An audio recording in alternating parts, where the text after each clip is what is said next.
Brasil de Fato Podcasts.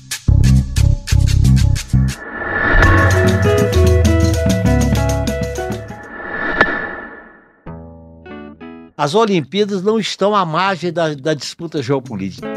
Isso é só uma festinha agradável para a gente se divertir, né? Isso é um desfile das tensões geopolíticas nacionais, o que não significa que não seja divertido. Acho que é um pouco isso que a gente quer, né? Mas há sinais de que a gente tem uma mudança de hegemonia no cenário internacional. Esporte, é bom tudo que a gente vê de esporte, é bom a gente sempre perguntar quem paga. O esporte leva necessariamente ao coletivo ou ao individualismo, entendeu? A Olimpíada, ela retrata uma época histórica. Agora, tem o lado bonito do dever ser olímpico, aquela coisa da confraternização, da diversidade, mas ela é atravessada por disputas geopolíticas, claro, disputas econômicas.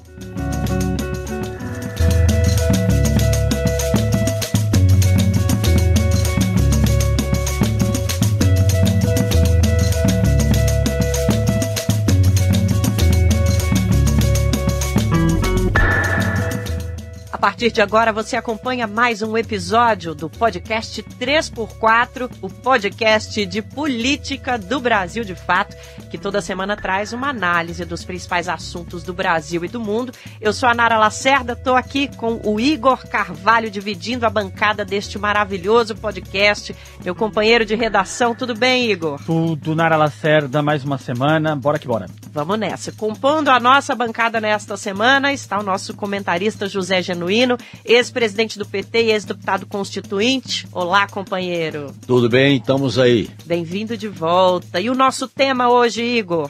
Olha, Nara, hoje nós vamos falar sobre os Jogos Olímpicos. Os Jogos Olímpicos de 2024 em Paris já começaram, Nara Lacerda. Com a cerimônia de abertura marcada para esta sexta-feira, dia 26 de julho, pode ser que você esteja nos ouvindo e já tenha assistido esse momento, inclusive, que já é considerado histórico. Esse ano, o Comitê Organizador da Olimpíada, o COI, optou por banir a Rússia pela guerra contra a Ucrânia, mas manter Israel, apesar dos milhares de mortos no território da Palestina. Nesse momento que o mundo se volta para os Jogos Olímpicos em Paris, o 3x4 aborda como o esporte, especialmente as Olimpíadas, têm sido usados por nações socialistas e de esquerda para se posicionar politicamente, para disputar a hegemonia. Mesmo que a ideia do evento seja a união dos povos, que o mundo tenha uma trégua dos conflitos durante as competições, os Jogos sempre tiveram envolvidos com grandes momentos políticos da nossa história.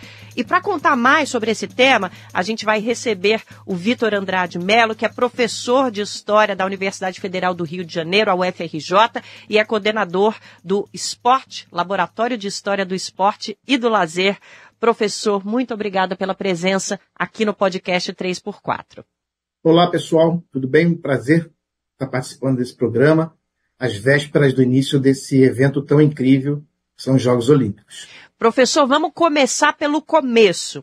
As Olimpíadas são usadas politicamente pelos países? Nara, a resposta poderia ser simples assim, sim, e muito, e desde sempre. O que acontece é que os Jogos Olímpicos eles surgem no final do século XIX, esses Jogos Olímpicos, os Jogos Olímpicos modernos, supostamente inspirados nos Jogos Olímpicos da Antiguidade grega, só supostamente inspirados, porque eles têm muito pouco a ver com o que acontecia na Antiguidade grega. E os Jogos Olímpicos, na verdade, eles também fazem parte de um movimento de internacionalização em várias esferas. Então, entre o final do século XIX e o início do século XX, a gente tem vários movimentos de busca de articulação entre países e nações. Por exemplo, a Cruz Vermelha, por exemplo, a busca de uma língua em comum, o Esperanto, por exemplo, o movimento escoteiro, por exemplo, a Internacional Socialista, e também aí no âmbito esportivo, a busca da articulação para a celebração de um evento esportivo que supostamente significasse a união entre os povos, entre os países. No espírito original, a competição não seria entre países, deveria ser entre atletas. O que ocorre é que a gente vê desde o início uma grande celebração da ideia de Estado-nação. Os atletas competem por países, com bandeiras dos seus países. Assim, quando ganham, toca o hino dos países. Mesmo que o Comitê Olímpico nem sempre reconheça o quadro de medalhas, há um enfrentamento entre países. E por isso, então, os países também, a busca de se consolidar enquanto nação, mobilizaram os Jogos Olímpicos e vários eventos esportivos, pelo menos em duas dimensões. Uma interna, né? Você gera um fator de identidade nacional, né? Então, as pessoas daquele país acabam celebrando aquele país, né? Assim, quando vem o seu hino tocar, sua bandeira subir no mastro, as vitórias do seu país, né? E da mesma medida que tem o fator interno, então, que é a busca de forjar uma identidade nacional, tem também a alteridade que ajuda a forjar a identidade nacional. Isso quer dizer o enfrentamento com outros países no cenário internacional, em muitas ocasiões, para ressaltar possíveis vantagens ou possíveis características positivas de uma determinada nação. Esse uso político sempre existiu, mas ficou muito caracterizado nos Jogos Olímpicos de Berlim, em 1936, né, quando explicitamente, né, o Hitler utilizou os Jogos Olímpicos para difundir o seu ideário e se projetar no cenário mundial alguns anos antes da explosão da Primeira Grande Guerra. O uso político dos Jogos Olímpicos do esporte foi se reconfigurando do decorrer do tempo, conforme foi mudando a própria visão de política, né? Então eu diria que nos dias de hoje, ele tem um uso político mais para questões, por exemplo, de gênero, de orientação sexual, de raça, né? Assim, até mesmo mais do que a dos Estados-nação, como foi num passado mais recente. Companheiro Genuíno, ao longo da sua vida política, você viu os Jogos Olímpicos serem usados politicamente pelas nações? Queria que você falasse um pouco dessa tua experiência. Várias vezes, porque os Jogos Olímpicos, eles se inserem num contexto histórico e político, econômico, social, cultural e ideológico que revela uma contradição. Primeiro que a Olimpíada é uma coisa muito bonita. E eu assisti toda a Olimpíada de 76, que eu estava preso, e assistia tudo. É uma coisa linda. Você vê as diferenças, a diversidade, as pessoas disputando uma medalha e ganhando uma medalha. É uma afirmação. Agora, veja bem aí, a Olimpíada ela retrata uma época histórica. As épocas históricas estão retratadas. Por exemplo, a disputa da Guerra Fria entre Estados Unidos e União Soviética se refletia nas Olimpíadas. Era a União Soviética, depois era a Alemanha Oriental. Na era da globalização, da ideia da unipolaridade, isso também se refletiu nas Olimpíadas. Veio a China, a ascensão da China vai se refletir nas Olimpíadas, principalmente quando a China organiza as Olimpíadas de Pequim. E eu acho que tem esse problema, as contradições aparecem como a de 72, eu estava preso em 72 e teve um atentado contra a delegação de Israel, e houve uma repercussão muito grande. Munique, setembro de 1972. O mundo inteiro acompanhava a festa das Olimpíadas de Munique, mas o terror manchou de sangue a bandeira dos Jogos Olímpicos. A imagem clássica do atleta com a tocha olímpica acabou sendo substituída pela imagem do terrorista encapuzado. Eu estava lá no presídio incomunicável, fiquei sabendo pelos militares. Então sempre aparece. A Olimpíada ela reflete muito mais a época histórica do que a Copa do Mundo. Agora, tem o lado bonito do dever ser olímpico, aquela coisa da confraternização, da diversidade, mas ela é atravessada por disputas geopolíticas, disputas econômicas e a afirmação do Estado Nacional. Até porque as Olimpíadas da era moderna, ela se dá com a afirmação dos Estados Nacionais. E depois vem com a afirmação do imperialismo, principalmente o imperialismo americano, e na disputa contra a ex-União Soviética. Então é uma disputa muito pesada. Por exemplo, as contradições que aparecem agora em relação à discriminação contra a Rússia. São os atletas que, se ganharem medalha, não podem cantar o hino da Rússia. Não sobe a bandeira. Não pode usar a bandeira. Mas, por outro lado, você tem a Israel. O governo de Israel é responsável pelo genocídio contra os palestinos e está participando das Olimpíadas. Então, são as contradições que emergem. E essas contradições é interessante porque elas são educativas da Olimpíada. Não é uma Olimpíada neutra, não é ecumênica. As disputas atravessam as contradições, os interesses. Verdade. Eu não sei vocês, viu, Nara, Genuíno, Vitor, mas eu assisto a Olimpíada com a geopolítica na palma da mão. A Bolívia está enfrentando a Espanha, eu sou Bolívia, sempre. O Peru está enfrentando os Estados Unidos, eu sou Peru, sempre. Então eu tô ali, a minha torcida vai sempre pro país mais próximo da gente. A minha dificuldade com a França é a Marselhesa. E depois da Internacional é o hino mais bonito. A Marselhesa é brincadeira, né? Agora, o Genuíno nos trouxe vários vários aspectos aqui. Eu queria propor aqui, Vitor, para a gente tentar organizar cronologicamente os fatos e começar falando da experiência soviética. Nós tivemos o triunfo da Revolução Russa em 17, a organização das repúblicas, então a partir ali de 22 nós temos de fato a organização, né, da União Soviética, mas nesse momento em que já havia ocorrido 8 edições da Olimpíada, a União Soviética faz uma opção por não disputar as Olimpíadas sequentes. Por quê? É porque, Igor, em determinado momento, a União Soviética pensou que poderia organizar um movimento esportivo próprio. Isso foi comum no decorrer do tempo, né? Assim, por exemplo, antes de explodir a Segunda Grande Guerra, Barcelona organizou Olimpíadas Operárias. Então havia, né, eu acho que o Genuíno colocou muito bem, né, assim, os Jogos Olímpicos são das festividades mais bonitas que a gente tem na história. Inclusive bonitas pelas ambiguidades delas. Claro. Eu sempre brinco, parafraseando Nietzsche, né, que é humano, demasiadamente humano. A gente vê o desfile do que há de melhor, do que há de pior dos seres humanos nesses dias. Né, do que há de melhor do que se refere à superação, do companheirismo, do que há de pior do que tem no uso geopolítico, no comercialismo exacerbado. Então é um momento, e Igor falou um pouco isso, é um momento ímpar para a gente entender como é que o sistema mundo se organiza e como as pessoas participam dele, não necessariamente naquelas organizações centrais, né? Porque as Olimpíadas é o retrato mais fiel da dimensão da humanidade. Para onde caminha a humanidade? As Olimpíadas mostram isso. Eu acho que é muito interessante. É isso, né? Assim, a ONU congrega todas as nações. Mas na ONU, a Mongólia fica lá no cantinho, né? Ninguém sabe bem onde está a Mongólia.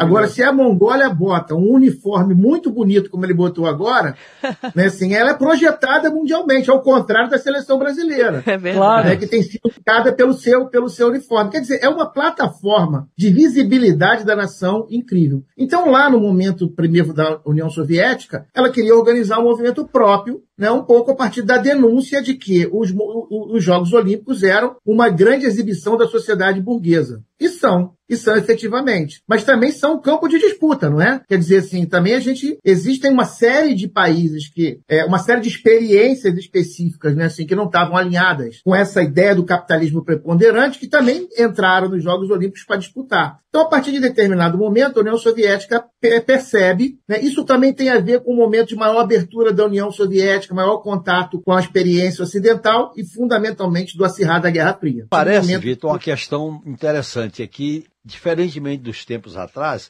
o mercado, os interesses privados, os interesses das multinacionais, das empresas que atuam na produção de material esportivo, tem uma força muito grande nas Olimpíadas. Então as Olimpíadas, eu costumo dizer, é um ideal, mas ao mesmo tempo é uma realidade dura, porque é o único evento que você vê a humanidade com as suas dimensões e com a sua tragédia e com a sua diversidade, porque não tem outra experiência. A ONU não é, a Copa do Mundo não é, essas são as Olimpíadas, porque aparece de tudo nas Olimpíadas, eu acho muito interessante.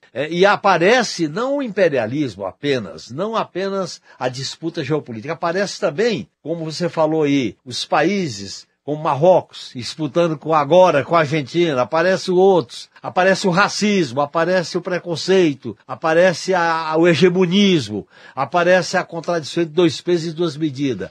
Nesse sentido, é um evento muito educativo para a gente fazer a conversa política. E quem não viu o uniforme da Mongólia citado pelo professor Vitor, por favor, vá ao Google, digite lá, porque é lindo, é maravilhoso mesmo. E um pouco o que o Genuíno falou, eu acho espetacular. Que evento no mundo a gente coloca tanta gente diferente ao mesmo tempo, né? Então você fala assim, o corpo atlético. Como o corpo atlético, você olha os atletas, tem atleta gordo, tem atleta magro, tem atleta preto, tem atleta branco, tem atleta alto, tem atleta baixo. Agora as questões de orientação sexual estão emergindo. As questões de gênero, né? Então a gente está celebrando que esses jogos tem um número grande de mulheres, né? Assim, no Brasil até maior que de homens, né? Assim, então é incrível. Agora, como o Genuíno falou, né? Assim, isso é um bicho, isso é um dragão de duas cabeças, ou de muitas.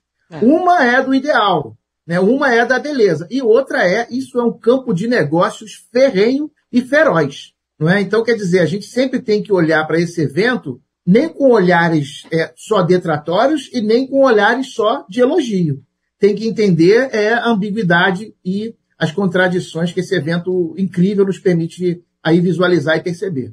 Vitor, aí eu queria, ainda nessa esteira cronológica, há uma opção política da União Soviética em ignorar os jogos a princípio ocidentais, na sua estrutura burguesa, tentar promover uma estrutura própria.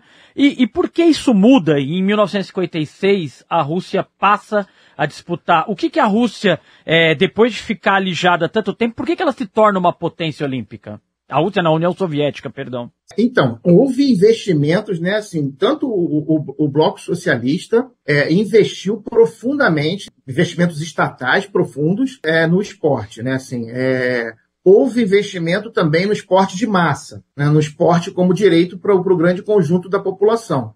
Mas houve um forte investimento nas equipes de ponta, nas equipes de alta performance, para que esse enfrentamento, né, no cenário internacional também pudesse ser representado como um sinal do avanço que o regime possibilitaria para esses países, né? Assim, então é possível dizer que, a partir de determinado momento da Guerra Fria e até o final da Guerra Fria, o campo esportivo foi um dos principais campos de embate simbólico entre os dois blocos ali que estavam constituídos, né? Assim, então, eu acho que a diferença significativa é que nos países socialistas foi um investimento de Estado, né? E nos países capitalistas havia um forte investimento de Estado, mas também havia investimento privado, né? Agora... Então, esse papo de que tem países que só tem investimento privado, isso não existe, nem nos Estados Unidos, né? O Estado sempre é convocado de alguma maneira para participar desse cenário. Aliás, essa tua colocação é interessante, quer dizer, uma atividade complexa, uma atividade que potencializa o coletivo e os indivíduos, não tem como tirar o Estado. Ou para induzir, ou para orientar, ou para financiar. Mesmo quando entra as grandes empresas esportivas que produzem material esportivo, o Estado tem que entrar. Porque essa relação, ela ultrapassa a relação meramente capitalista, meramente imperialista. Isso está, inclusive, posto agora. Quer dizer, aquele grande time dos Estados Unidos de basquete era o Estado. Opa. Não era só uma empresa, não era só um time particular. Então eu acho que também tem essa dimensão. Por exemplo, trazendo mais para a nossa América Latina, quem não se lembra do papel de Cuba ao afirmar os ideais da Revolução Cubana através do esporte, basquete, vôlei, boxe, né? realmente. Ô Vitor, eu fiquei te escutando, queria ver se a gente consegue só aprofundar um pouco isso, o quanto é real. A União Soviética chegou a ter um plano nacional de educação física e investir em escolas, determinar a criação de escolas específicas para modalidades específicas, né? Isso foi fundamental para a evolução do esporte na União Soviética? Isso foi fundamental, Igor, mas também trouxe vários problemas, né? Porque a partir de determinado momento, o investimento no esporte de tal ordem que os indivíduos um pouco passam a ser ferramentas na mão do Estado, né? Instituições, então, assim, né? Viram instituições, né, Vitor? É isso, né? Então, quer dizer, é sempre importante pensar, né, que o esporte deve ser um direito social. O que vai diferenciar uma proposta progressista de uma proposta não progressista? Investimento no esporte da maior parte da população. A decorrência do alto rendimento, o alto rendimento é uma decorrência. Eu concordo com o Genuíno, o Estado tem que investir sim. Assim, agora o Estado tem que investir de forma soberana. O Estado não pode ficar na mão dos conglomerados de negócios esportivos. E não pode esquecer que o seu investimento é no direito social do esporte do grande conjunto da população. Quando a gente só foca no esporte de alto rendimento e esquece que ele é um direito social a ser difundido, aí a gente tem um problema a ser considerado, né? Então, isso acontece em países que tiveram experiências socialistas e capitalistas, né? Assim, então, a gente tem que tomar muito cuidado no grau de investimento que a gente pensa para alta performance. O elitismo individualista pode ser levado à potência máxima, porque o esporte é o rendimento em que o ser humano, com todas as suas potencialidades, todas as suas possibilidades, se apresenta. Então, esse equilíbrio entre o coletivo e o indivíduo é fundamental. E esse equilíbrio é feito pelo Estado. Se você bota na mão de uma empresa, perde o controle, porque a empresa vai virar daquela pessoa, daquele artista, daquele atleta, uma mercadoria. para fazer propaganda ou não. Então, a propaganda de uma marca esportiva, de um tipo de tênis, de um tipo de bola. Então, eu acho que a ideia do esporte coletivo, essa tua ideia, Vitor, é muito interessante, a ideia do esporte social. Você tem que democratizar as oportunidades e o acesso ao esporte como um entretenimento, como o desenvolvimento do ser humano coletivamente. Por isso que eu acho que as experiências socialistas avançaram bastante, porque havia uma tendência ao coletivo. Tanto Cuba, como a Alemanha, como a ex-União Soviética. Eu tenho uma anedota muito boa, se você me permitir, Igor. Por favor. Cara, tem um artista chinês que mora na Coreia de K-pop que chama Jackson Wang, que ele é filho de atletas que foram preparados por esse ambiente de alta performance. E quando ele saiu de casa para virar astro do K-pop, olha só, a mãe dele, preparada na mais rígida preparação olímpica que você pode ter na China, vivia o esporte 24 horas, ficou com medo das tensões e das pressões que ele sofreria no capitalismo da Coreia do Sul, do K-pop, que na cabeça dela eram muito mais intensas do que no mundo olímpico. Olha para você ver como realmente, né, a gente tem que ter atenção nos dois lugares aí, né, as coisas conversam. É que o esporte, ele mexe com a subjetividade e com a potência física.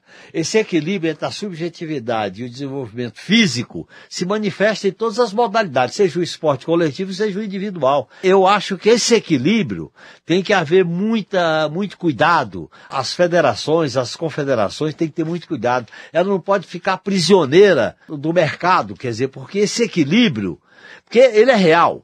A potência individual e o trabalho coletivo. Tá certo? Nesse sentido, você vê que tem determinados esportes que caracterizam mais o indivíduo, pelas características de determinado país. Já com as experiências coletivas, você tende a ir para uma experiência do esporte coletivo, que eu acho que é o mais importante nessa ideia do Victor, do esporte social. Sem dúvida. Ô, professor, a gente tem uma decisão da União Soviética a partir de 56 de sim disputar as Olimpíadas, né? E aí passa a ser uma potência. Disputou 9 Olimpíadas, venceu 6, num modelo de cobrança severa por resultados, como a gente está falando aqui. Com certeza foi um retorno esportivo e político importante para os soviéticos naquele momento, né? Eu queria conversar um pouco mais com o senhor sobre foi uma certa disputa, né, de hegemonia. Vamos entrar nesse barco porque esse barco é um barco que nos projeta de alguma forma, se a gente trabalhar com bastante disciplina. Só que esse apogeu olímpico, o senhor acha que mudou a forma como o mundo passou a encarar essa experiência socialista e a enxergar os países, mesmo o Oriente, queria uma reflexão sobre isso. Essa mudança de ideia e essa potencialidade que foi exposta e ficou explícita para o mundo, né?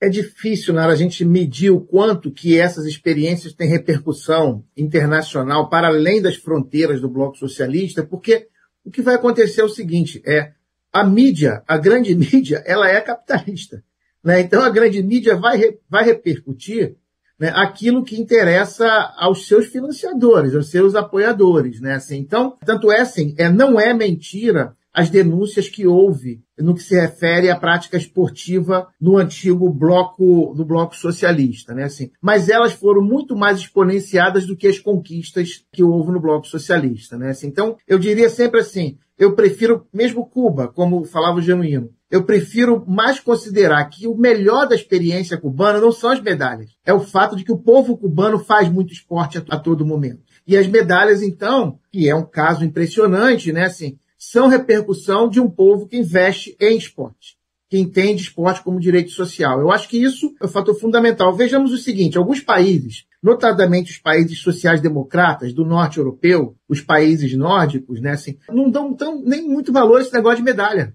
A Dinamarca, né, assim, participam, né, assim, mas são países que garantiram o direito social. Né? Então, é o seguinte, assim, a gente deve celebrar a medalha, a gente deve celebrar a conquista, né? Assim, mas se essa medalha, se essa conquista for descolada do direito social, essa celebração é sempre parcial. Agora, né? Assim, Vitor, então, a maior inclusão social, quanto maior serão os direitos sociais, isso se reflete no esporte, tu não acha? Eu acho isso sim, Genuíno. Eu acho que a gente tem que entender que o esporte, ele é um direito como outro qualquer, não é? A gente tem direito à educação, a gente tem direito a transporte, a gente tem direito a saneamento básico e a gente tem direito a lazer, a gente tem direito ao esporte. Então, ele não é mais nem menos, ele é só mais um direito social que a gente tem que reivindicar para a população de qualquer país, né? Agora, Vitor, internamente, nós falamos agora um pouco sobre como o mundo pode ou poderia ter passado a enxergar a experiência socialista nas Olimpíadas, mas internamente houve reflexos desse investimento no esporte, houve reflexo na identidade das pessoas, no posicionamento político da população. Nós sabemos que as mídias estatais exploram de forma bem farta as conquistas ou mesmo as disputas nas Olimpíadas. Internamente, qual foi o resultado desse investimento soviético? Internamente é um resultado aparentemente muito positivo. Eu digo aparentemente porque a União Soviética é alguma coisa que a gente está estudando nos últimos anos, né? Quer dizer, a gente tinha muita dificuldade de acesso aos arquivos, né? No âmbito, por exemplo, da minha área de conhecimento da história do esporte, a gente tem pouco tempo que tem gente estudando mais profundamente a experiência soviética, que tem a ver com a possibilidade de acesso a arquivos, né? Aquilo era muito fechado antigamente. Então, internamente, você tem uma enorme repercussão. Não necessariamente a gente consegue fazer, Igor, uma transição entre a ideologia e essa repercussão. Tanto do ponto de vista de um pensamento progressista quanto não progressista, entende? Então, quando a gente fala assim, um país autoritário investiu no esporte para sua população acreditar nele. A gente não tem indicadores que essa crença é automática, né? Assim, a população também não é tola, né? Assim, ela pode comemorar um título e não necessariamente apoiar aquele ditador ou aquela coisa. Claro. Assim, mas também pode Vitor, não automaticamente apoiar uma bandeira progressista, né? Assim, agora, de toda maneira, o que a gente tem uma repercussão na construção identitária. Eu me identifico mais com aquele país pela exibição dos seus símbolos. Há uma certa autonomia ideológica do esporte com a ideologia. Uma autonomia, não uma separação, porque as duas se comunicam. A afirmação nacional, a geopolítica, os valores dos programas sociais, isso acaba se manifestando porque é uma fotografia colorida, muito bem mostrada no mundo inteiro. Às vezes é um atleta só, como foi em 76. Ninguém conhecia a Romênia. Foi a Nádia que fez a Romênia ficar conhecida, que ganhou 10 e tudo. Uma desconhecida garota de 1,5 metro de altura, 35 quilos, cidadã da Romênia, então o mais atrasado dos países comunistas europeus. Na Olimpíada de Montreal, a apresentação nas paralelas de Nadia Comaneci deixou o público abismado. A nota que apareceu no placar também, apenas o dígito 1. O painel eletrônico nem comportava os 2 dígitos da nota 10. Então eu acho que tem esse lado que a gente tem que levar em conta. Nem pode ser uma ideologização sectária, nem também pode tirar o esporte das suas vinculações culturais, ideológicas, identitárias, etc. Bom, e com essa reflexão a gente vai para um rápido intervalo, já voltamos. Olá, ouvintes do 3x4, eu sou o Lucas Stanislau, coordenador de Internacional do Brasil de Fato, e vim te convidar para ouvir e assistir a nossa transmissão especial ao vivo do 3x4 sobre o resultado das eleições presidenciais na Venezuela. Então anota aí, segunda-feira, dia 29, um programa ao vivo a partir das 8h30 da manhã, com correspondentes direto da Venezuela para contar pra gente o que está acontecendo por lá e analistas políticos para ajudar a entender o cenário. A gente se vê no YouTube do Brasil de Fato e na sua plataforma de podcast preferida. Te espero lá. Estamos de volta. Professor, eu queria falar um pouquinho sobre a questão dos boicotes às Olimpíadas. Como é que se deram esses boicotes? Dá pra gente quantificar quantos foram? Deixar de participar, abdicar de ocupar esse noticiário mundial por um mês, isso tem força política para as nações? O boicote faz sentido? Nara, o boicote, bom, teve muitos pequenos boicotes, mas os mais famosos foram nos Jogos de 76. Muitos países africanos se negaram a participar dos Jogos Olímpicos, porque, se eu não me engano, o time de rugby da Nova Zelândia jogou uma partida na África do Sul, que estava proibida de participar das competições internacionais por causa do apartheid. E os dois mais famosos, né, foram o de 1980, né, quando os países capitalistas, naquela época eram 2 blocos, né, liderados pelos Estados Unidos, se negaram a participar dos Jogos de Moscou, supostamente por causa da invasão de Moscou ao Afeganistão. Quer dizer, isso é um motivo anunciado, né? Esperava-se que as Olimpíadas trariam a Moscou mais de 300 mil estrangeiros. O boicote reduziu este número para menos da metade. Mesmo assim, este foi mais um recorde dos Jogos de Moscou. Nunca as fronteiras da União Soviética se abriram para tantos estrangeiros. E aí depois, os países blocos socialistas também se recusaram a participar dos Jogos de 84 em Los Angeles, né? Assim. E os Jogos Olímpicos sempre foram um palco para você expor as mais diversas bandeiras políticas. Por exemplo, em Pequim, houve uma grande movimentação ao redor do Tibete, né? Assim, então, uma série de atletas, uma série de lideranças, aproveitando aquilo ali enquanto uma plataforma, né? Assim, eu acho que eu não sei o quanto de efetivo de ganho que a gente tem nessas ações, né? Agora, simbolicamente, é muito importante, né? Porque simbolicamente a gente tem uma plataforma mundial que vai te garantir que essas bandeiras cheguem ao mundo todo, né? Então, por exemplo, recentemente, não são bandeiras políticas do sentido mais clássico, nacional, mas um tema fulcral é a participação dos atletas e das atletas trans nos Jogos Olímpicos, né? Assim, então, isso acaba tendo uma enorme repercussão, ou a luta contra o racismo nos Jogos Olímpicos. Isso pressiona os próprios Jogos Olímpicos a terem que incorporar essas bandeiras, né? Assim, então, ele se não tem uma efetividade direta, ele tem uma efetividade indireta que me parece importante, não desprezível, né? Eu acho que há que se valorizar esses espaços também como espaços da contraposição, também da resistência. Quer dizer, no meio mais capitalista que tem, porque os Jogos Olímpicos é um palco de capitalismo. Elitismo isso, né? Puro, né, professor? Dentro desse palco elitista, individualista, domínio do mercado, das grandes marcas, tem espaço para disputa. Eu acho, inclusive, que a ideia do boicote contraria um pouco essa ideia de ter uma espécie de confraternização marcando posição. Então, você marca posição, você marca território, você acumula, você coloca no palco que a humanidade está vendo. Eu acho que é a única oportunidade que a humanidade se vê. Na medida em que a humanidade está se vendo, está se olhando, você revela as contradições que existem. Na guerra, na discriminação, no preconceito, na pobreza, na exclusão social, tudo isso dá a aparecer. Isso é bom para o futuro da humanidade. Eu vou pegar uma carona nessa história. Eu queria falar um pouquinho sobre uma disparidade que nós vemos esse ano, Genuíno. Queria te escutar sobre isso. A Rússia, nós teremos apenas 15 atletas russos na Olimpíada, não pode tocar o hino russo, e o motivo alegado pelo COI vou abrir aspas aqui, a invasão russa na Ucrânia, fechando aspas. Por outro lado, teremos uma delegação de 88 atletas de Israel, que está super protegida, território francês. O Comitê Olímpico Palestino emitiu uma nota afirmando que 400 atletas palestinos foram assassinados durante a invasão de Israel nos territórios da Palestina e que os centros de treinamento foram destruídos. Diante desses dois cenários, Rússia praticamente banida dos Jogos e Israel recebendo um tratamento privilegiado de segurança, até justificado pela posição que está. O que te parece, Genuíno, essa disparidade, essa contradição de tratamento? Parece exatamente o que ele demonstra, a disparidade, a contradição, o farisaísmo. Os Estados Unidos, que aparece como uma potência mundial, como se fosse o dono da ordem mundial, ele quer influenciar, particularmente nas Olimpíadas, já que não influencia tanto no futebol, influenciar nas Olimpíadas, porque ele tem grandes marcas, grandes atletas. Eu acho que isso aí é uma disputa geopolítica. As Olimpíadas não estão à margem da disputa geopolítica. E olhem bem, hoje nós estamos caminhando para... E nem à margem da correlação de forças, Não, né? Nós estamos caminhando para um mundo multipolar.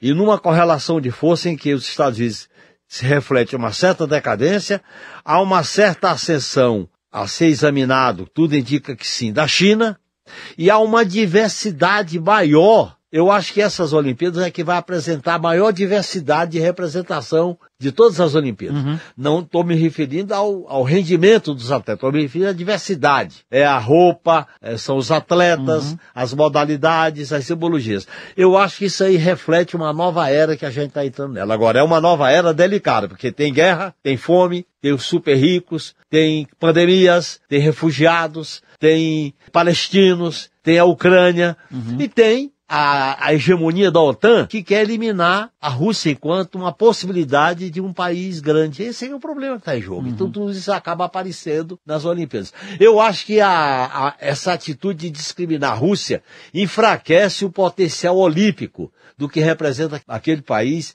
nas Olimpíadas, no esporte, etc. Claro. E a diferença, né? A Palestina tem 6 atletas em Paris. Israel tem 88. A diferença é chocante. Professor, eu queria voltar para o senhor, para a gente continuar, inclusive, falando sobre Israel, porque a delegação de Israel foi protagonista de um ataque violentíssimo na história das Olimpíadas em 72, em Munique, 1972, que a gente virou o século, tem que falar o ano todo. Eu queria que o senhor comentasse um pouco qual foi o peso desse episódio na história dos Jogos Olímpicos, porque ele tem até um peso cultural. A gente tem filmes, série, até música sobre esse evento.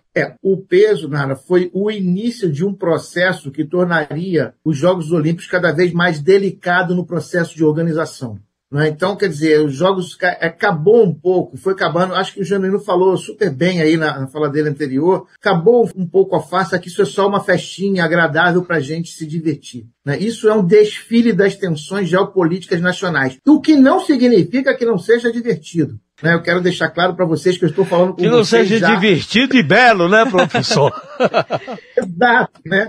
Eu deixo claro para vocês que eu estou falando com vocês, já preocupado com o jogo do Brasil aqui, que está jogando aqui o futebol, porque nas 2 próximas semanas eu não sei o que eu faço da minha vida, a não ser ficar preocupado com os Jogos Olímpicos, né? Ele tem uma beleza muito grande, ele é muito importante, mas isso não pode fechar os nossos olhos para os problemas que cercam esse grande fenômeno cultural. Então, o que ocorreu em 1972, né, assim, vai desencadear um processo que vai chegar nos dias de hoje com uma enorme tensão cercando os Jogos Olímpicos. Né? Assim, então, hoje entrar nas vilas olímpicas é muito mais difícil, as vilas olímpicas ficaram muito mais cercadas, né? Assim, a preocupação com a segurança é muito grande, né? Assim, a França é isso, né? A França, o quadro de tensão, o quadro de festa é grande, mas o quadro de tensão com o que pode acontecer em função dos ocorridos recentes é muito grande, né? Então, o que a gente vai perceber é uma, entre aspas, profissionalização, mas significa uma comercialização cada vez maior dos Jogos Olímpicos para dar conta, né, de todas essas tensões que ele abarca, né, e de todos os interesses geopolíticos e financeiros que estão manifestos ao seu redor. Né? Então, é lindo, mas vamos tirar a ideia de que é ingênuo. É uma festa cheia de tensão. Cheia de tensão e tem, eu ouvi o Genuíno falando, tem espaço. Deixar aqui pro nosso ouvinte que nós estamos gravando na quinta-feira à tarde, o jogo é Brasil e Nigéria do futebol feminino, né, professor? É isso? É isso. 1-0 pra gente. 1-0 pra gente. Por enquanto. Eu espero que quem esteja escutando esse podcast agora já saiba que vencemos. Eu espero que tenhamos vencido. Ou você do futuro, traga agora, boas notícias. Olha bem a que ponto nós estamos. Uma modelo de origem palestina, americana, que fazia propaganda do tênis da Adidas. A Adidas se curvou ao governo de Israel e tirou a propaganda do tênis dessa modelo atleta americana. Porque Bela, ela tem né? origem palestina. Bela e a Hadid. declaração dela foi excelente. Ela disse, eu vou continuar me solidarizando com o povo palestino. E assim, é palco dessas manifestações, o hino. Quantos de nós não fomos empáticos e não vibramos também com o hino argentino sendo vaiado após os atos de racismo da seleção argentina em campo? Então, acho que essas manifestações ajudam a trazer essa áurea, essa mística para os Jogos Olímpicos também. Professor, eu queria falar, por citar áurea mística, algo que me impressiona sempre, o desempenho de Cuba. Né? Cuba vem da escola soviética, e o que justifica, por que, como Cuba consegue ter um desempenho tão surpreendente nas Olimpíadas com o baixo potencial de investimento em esporte que tem? Então, Igor, assim, olha, poderia ter uma série de explicações técnicas. Eu vou te dar para mim o que é explicação política. Um país que tem saúde para toda a população, um país que tem educação para toda a população, né, um país que tem acesso. Né, com isso, eu não estou aqui fechando os olhos para os problemas que a experiência cubana tem. Eu só estou dizendo o seguinte, com todos os problemas que a experiência cubana tem, foi garantido comida para a população, foi garantido saúde para a população, foi garantido educação para a população, foi garantido esporte para a população e foi garantido um monte de medalha para a população. Eu acho que é um pouco isso que a gente quer, né? Acho que é um pouco isso que a gente quer. Melhor resumo. É muito isso, professor. E aqui no Brasil a gente tem dados que indicam que crianças que vivem em áreas com pouco acesso a quadras esportivas, esse tipo de equipamento, são mais obesas, tendem a ter mais diabetes, tendem a ter mais depressão. Agora, eu tenho uma questão, loucura, professor, que eu queria ouvir tua opinião sobre o fenômeno do início do século XXI, da globalização, a partir do consenso de Washington, como a globalização na economia, na política, na governabilidade interferiu. Você acha que teve algum tipo de relação com as Olimpíadas?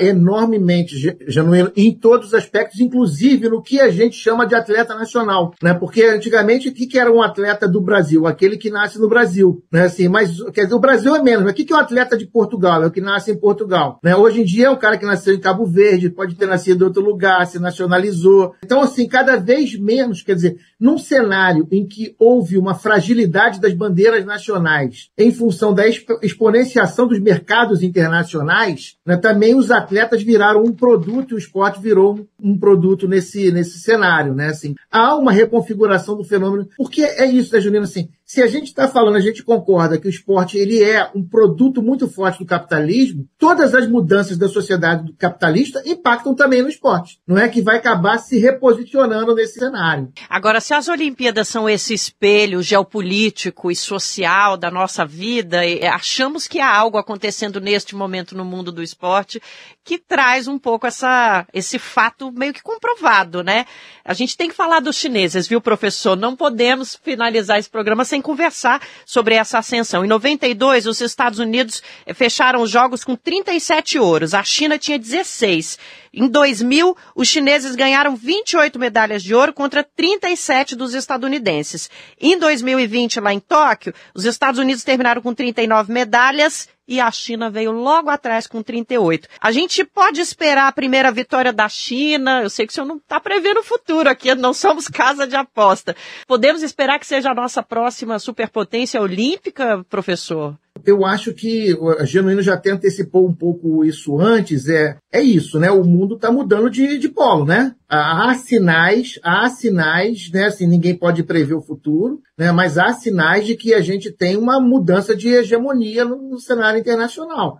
E essa mudança de hegemonia vai se manifestar também no campo esportivo, né? Então, se a gente fosse ver competições, os primeiros Jogos Olímpicos, provavelmente britânicos e franceses estavam ali rivalizando com norte-americanos, né? Eles eram a hegemonia naquele momento, né? Assim, os Estados Unidos foi ganhando a hegemonia esportiva, né, nos Jogos Olímpicos, conforme também foi se transformando em hegemonia política e econômica. A China está fazendo há alguns anos já, né, e a organização dos Jogos Olímpicos de Pequim é um exemplo disso, né? Assim, mostrando o quanto que, quer dizer, está dizendo para o mundo assim, preparem-se, nós estamos chegando, né? Nós estamos chegando e vamos chegar em todos os campos possíveis, inclusive no campo esportivo. Agora, vejam, tem sempre uma razão econômica.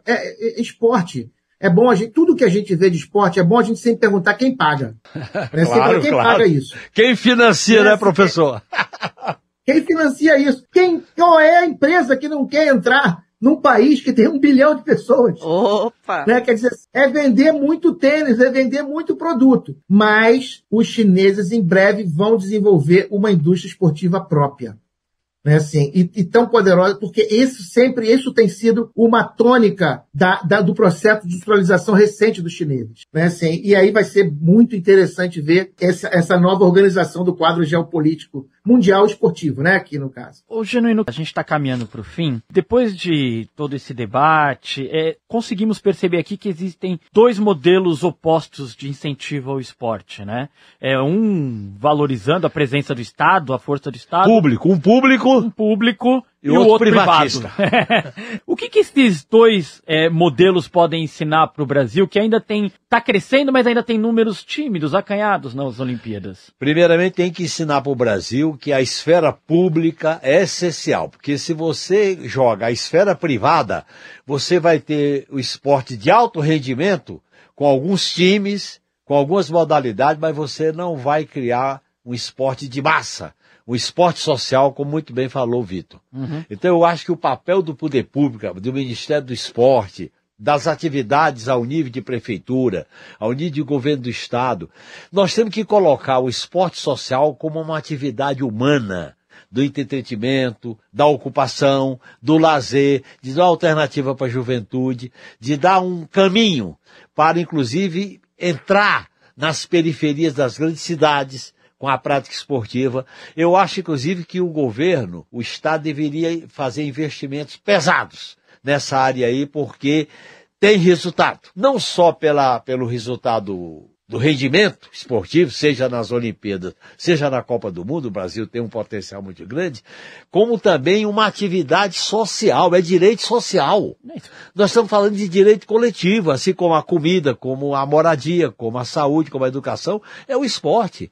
E eu acho que devia se organizar mais centros olímpicos, centros de treinamentos, investir mais nas faculdades de esporte, que eu acho que é muito importante, essa atividade, porque aí nós saímos daquela atividade meramente econômica para uma atividade subjetiva, para uma atividade social, para atividade cultural, vincular essa questão coletiva.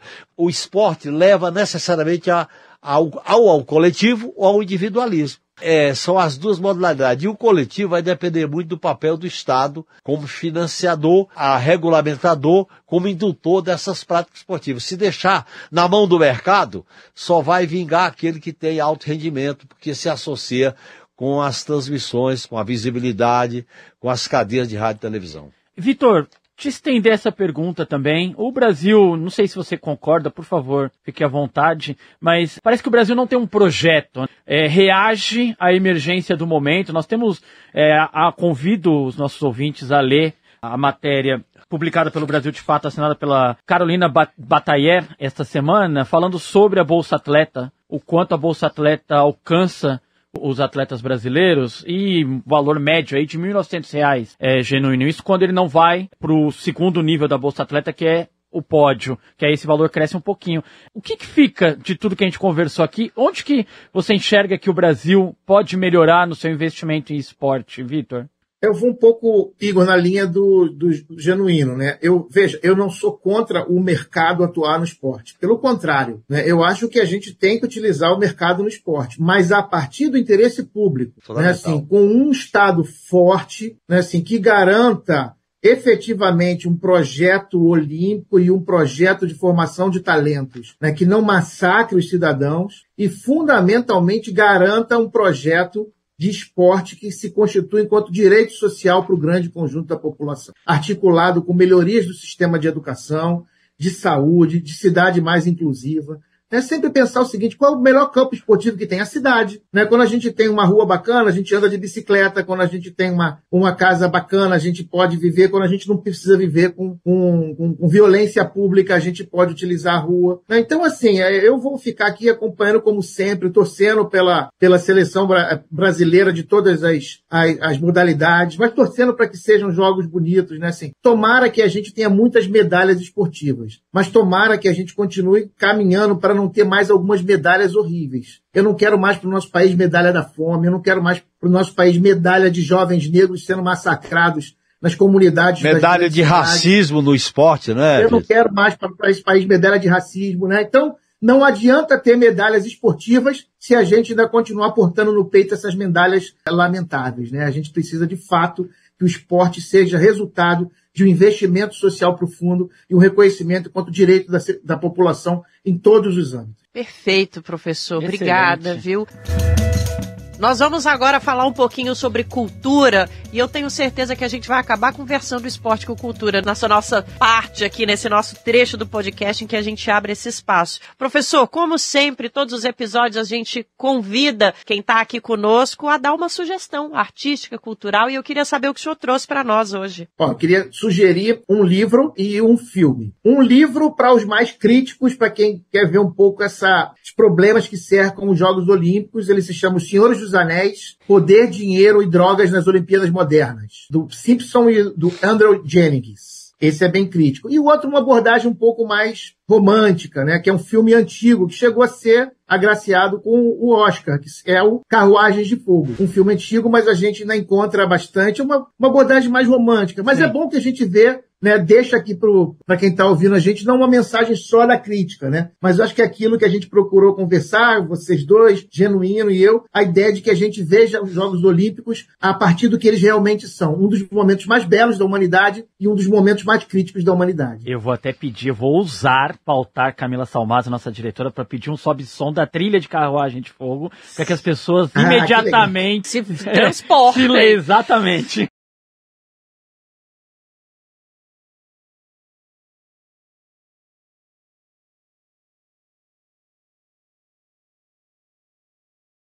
Além de ser uma recomendação para esse momento, é uma recomendação. Gente, é clássico do cinema. Pelo amor de Deus, gente. Para assistir um pouquinho que é bom. E você, companheiro? Trouxe o quê? Eu trouxe a lembrança que me marcou muito. Foi o livro do Eduardo Galeano sobre o futebol. Como ele dialoga, como ele valoriza, como a subjetividade que aparece no futebol, no livro do Eduardo Galeano. É o Futebol ao Sol e à Sombra do Eduardo Galeano. Excelente recomendação, Genuíno. Obrigada, viu, por trazer esse título aqui para o nosso podcast. É o autor do grande livro Veias Abertas da América Latina, que nós estamos falando da América Latina. Fatos importantes estão acontecendo no nosso subcontinente, é bom lembrar, Veias Abertas da América Latina. Esse livro me uniu ao meu pai politicamente, viu? Ótimo. Um dia a gente conversa sobre isso. Agora a gente também tem uma, né, Nara temos. Lacerda? É coletiva, vai estar na minha voz, mas é nossa essa dica cultural. A gente queria recomendar a você que está nos ouvindo a leitura de José Genuíno, Uma Vida em Entrevista, que é a mais nova publicação do nosso companheiro José Genuíno, uma capa incrível com uma foto histórica do nosso companheiro, já está disponível para compra pela Cotter Editorial. O lançamento oficial é dia 2 de agosto, lá em Curitiba. A gente ganhou um exemplar hoje aqui na redação do Brasil de Fato, com uma dedicatória muito carinhosa. Queria muito te agradecer, companheiro, e parabenizar, viu, pela publicação. Muito obrigado, Nara. Esse livro foi feito numa entrevista corrida, livre, espontânea, para duas pessoas que me ajudaram muito em escavocar as entranhas da minha militância política e principalmente as conclusões nessa entrevista de Uma Vida. Salve o Cotter e o Nicodemos Sena é um autor do livro Futuro do Nunca Mais, que é uma espécie de sertões da Amazônia. Olha só. É o que o Cris Acunha fez dos sertões do Nordeste, o Nicodemos Sena, que é amazonense, ele fala sobre a Amazônia, os mistérios, as lendas, as violências, todo o processo que ele viveu e conheceu na Amazônia. Pois é, depois dessa conversa, tenho certeza que a sua curiosidade está aguçada. Vá ler José Genuíno, Uma Vida em Entrevista. Mais informações na cotter.com.br. Cotter se escreve da seguinte maneira, KOTTER.com.br. Cotter Editorial. Vai lá, gente, vocês não vão se arrepender. E acho que por hoje ficamos por aqui, certo, Igor Carvalho? Certo, olha, se eu adorei a presença, a participação do Vitor. Se eu tivesse 1% de poder aqui nesse espaço, faria um programa diário analisando as Olimpíadas com o Vitor. Seria fantástico. Comentarista das Olimpíadas para o Brasil de Fato. Nossa, nesse estúdio eu ia ficar todos os dias também, é muito bom acompanhar as Olimpíadas. Companheiro Genuíno, como sempre, uma honra, muito obrigada, viu? Eu aprendo muito no nosso papo aqui. Professor Vitor, valeu demais esse papo, adoramos o senhor, obrigada pela aula, viu? Igor, Nara, Genuíno, uma alegria, uma felicidade estar com vocês, foi um prazer, obrigado pelo convite, um abraço para a Letícia também, que fez o direto convite, um prazer. Quem esteve com a gente nesta edição do nosso 3x4 foi o professor Vitor Andrade de Mello, que é historiador, dá aula na UFRJ, a Universidade Federal do Rio de Janeiro, e é coordenador do Esporte, Laboratório de História do Esporte e do Lazer. E a gente agradece também a você que ficou conosco até agora. Valeu demais os nossos ouvintes e as nossas ouvintes. E não esqueça mais da nossa cobertura, brasildefato.com.br. O 3x4 é apresentado por mim, Nara Lacerda, e pelo meu colega de redação, Igor Carvalho. A direção é de Camila Salmágio. Nossos comentaristas são João Pedro Stedley e José Genuíno. Produção e roteiro, Letícia Holanda. Trilha sonora original, Alejandra Luciani. Edição e sonorização, Adilson Oliveira. Nosso cinegrafista é o Vitor Shimomura. Identidade visual, Rafael Canoba. No Brasil de Fato, a coordenação de rádio e TV é da Monize Ravena e a direção executiva é da Nina Fidelis. Até semana que vem. E muito boa sorte para os nossos atletas e para as nossas atletas. Vamos acompanhar juntos essas Olimpíadas. Até mais. Justo. É justo. Todo mundo torcendo. Até semana que vem.